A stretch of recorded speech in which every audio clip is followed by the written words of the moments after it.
New this morning, the suspect in Charlie Kirk's murder has been identified. Utah Governor Spencer Cox says the suspect is 22-year-old Tyler Robinson.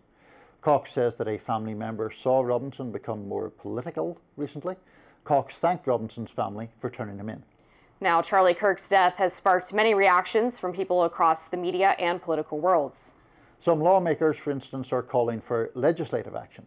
Here's Congresswoman Alexandria Ocasio-Cortez. This is horrific. This is awful. And the assassination of Charlie Kirk risks an uncorking of political chaos. Are we going to do something, or are we going to argue over rhetoric?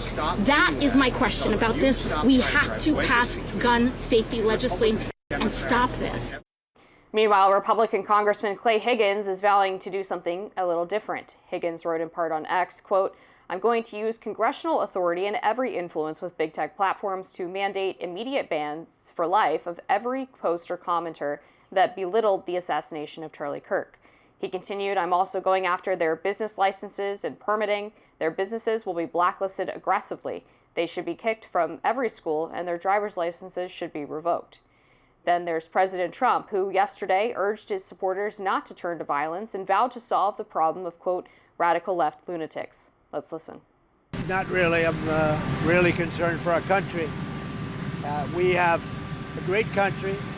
We have a radical left group of lunatics out there, just absolute lunatics, and we're going to get that problem solved. I think that way. He was an advocate of nonviolence. That's the way I'd like to see people respond.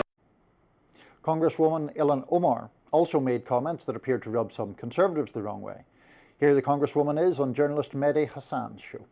You have people like Nancy Mace who constantly harass, people that she finds inferior and wants them not to exist in this country or ever. And you have people like Trump who has incited violence against people like me.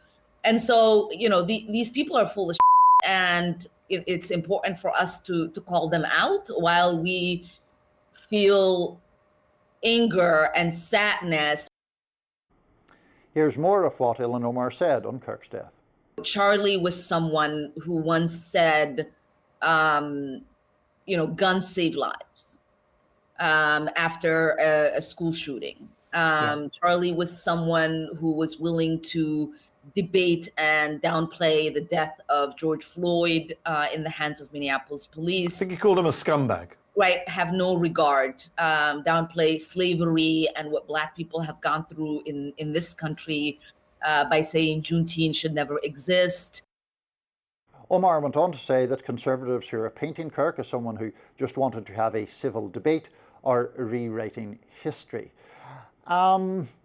So, as people who have watched an earlier segment of this show know, you were friendly with Charlie Kirk and are therefore understandably distressed about everything that has happened. Given that, I'm not overly eager to have a very partisan discussion about it. We can talk about some of that if you want to. But for the breaking news of someone being arrested. That's right. Yeah. So they named the suspect Tyler Robinson. He was apparently college-age male. Looked like he was from Utah based on what I've seen so far. They confirmed earlier reports that the bullet casings left behind had some inscriptions on them, including anti-fascist language. One of them said, "Hey, fascist, catch." There was another one that said, I believe, "Ciao Bella," which is a sort of famous Italian anti-fascist song. They also have claimed that one of them had the trans rights logo on it, which I haven't seen confirmation of that, so I can't say for sure. But someone who was apparently radicalized on the political left and decided to carry out this assassination. He apparently confessed to his father that he had committed this shooting. But I think we should talk a little bit about the other issues, just because they're obviously relevant. And I think they matter. And I think Ilhan Omar, what she did was relatively disgusting. To start trying to assassinate this man's character in the immediate aftermath of his death. But also, there's been a lot of comments from Democrats who have basically been saying that Charlie deserved this, that it's actually right-wing rhetoric that inspired this guy to do what he did because he's so hateful. I mean, there was an MSNBC commentator who was actually fired, Matthew Dowd, because he went on air and said that hate begets hate. And so Charlie basically had it coming because of the beliefs that he espouses. And I'm sure you can imagine, Niall, as someone who is a political commentator on the right, to hear that people are celebrating or even justifying the assassination of someone who holds rather similar views to me is very concerning to me. I'm sure it is. And I'm also sure that the pain and distress of people like yourself who knew Charlie Kirk is very deep. I'm just trying to figure out what to say about this, honestly. I don't think that it is right to equivocate about the wrongness of what happened to him. I said in the earlier segment that he and I would have had completely different worldviews and would have completely different views on almost every topic. I think that it is good to have a country where people can have completely different views on every different topic and should not face violence or death or intimidation for any of those things. There's one separate element that doesn't go to Charlie Kirk himself, where I would defend what Ilhan Omar said in relation to the reactions to this from people like Clay Higgins, who we read the tweet of there. When, and this was pointed out yesterday, when Nancy Pelosi's husband was attacked with such severity that his skull was broken by an intruder at their home, Clay Higgins posted on social media a photo of Nancy Pelosi with a message that I'm not going to repeat, but a kind of snide and conspiratorial message about what had happened. I think it is fair enough to call out, in that case, someone like Higgins for double standards, or to even call him out in the more profane way that Omar did. I think that that there's a difference between doing that and doing things that would exculpate or try to exculpate someone who has shot someone dead. Before we get into any legal jeopardy, the person in custody is a suspect. That's right. And has the right to try to refute any charges against him and all of that. But somebody shot Charlie Kirk dead, and we shouldn't equivocate about that. Yeah, the Clay Higgins idea, I think, is idiotic, just to put that out there. And I don't support anybody mocking what happened to Paul Pelosi, or the case of Mike Lee posting that joke about the Democratic Minnesota lawmakers who were shot. Right. And assassinated as well. And I think most people on the right agree that those things were wrong and would be loath to defend them. But I think we should also get into perhaps AOC's comments about gun control. I do find it a little bit silly, because this was actually the type of gun that they never want to regulate, or so they say. This was a bolt-action hunting rifle. It's single shot. You have to action the bolt and then second shot. This is not like a machine gun. This is not what they would call an assault weapon.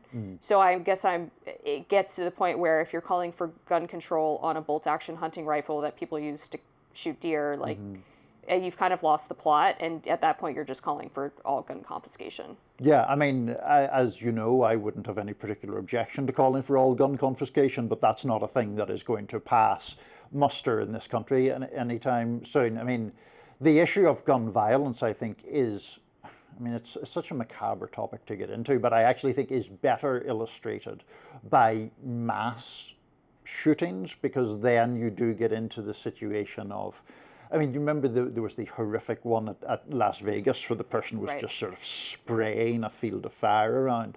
Then you do, I think, get into the realm of, well, that literally couldn't have happened without, I mean, it is a gun that facilitates that level of death and destruction. I'm very supportive of massive degrees of gun control far greater than, as I say, can pass muster here.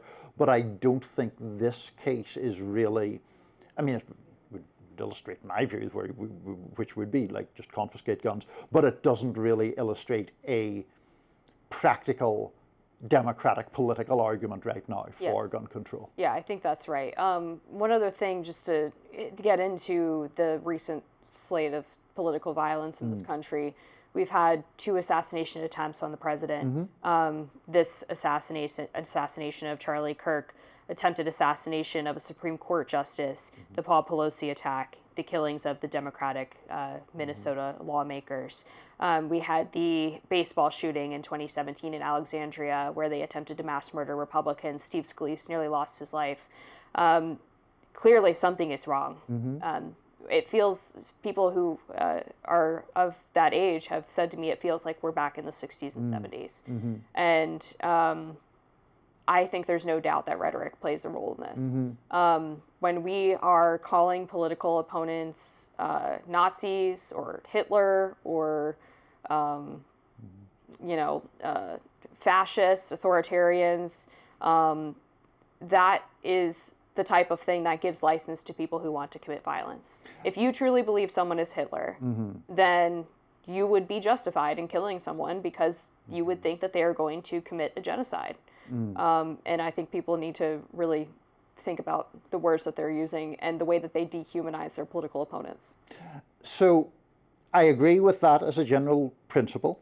And I agree that sometimes the term Nazi can get thrown around much too much. And I think that is the heightened or inflammatory political rhetoric on both sides is a real problem. And whether it's, people calling Republicans Nazis or Trump calling political opponents vermin, I think both those things are very bad. I think the one exception, I suppose, where I bridle slightly, because it's a word I have used, is authoritarian, which I would argue is a descriptor of a particular political approach that I don't think is insightful with a C, inciting of people in the same way as things like Nazi or vermin are. Yeah, I mean, I think you would be okay to describe actions someone's taking as authoritarian-like, but I think we just all need to be more careful. Yeah, I would agree with that. Yeah. Up next, US population is set to shrink, the CBO reports. We'll fill you in. We'll be right back with that.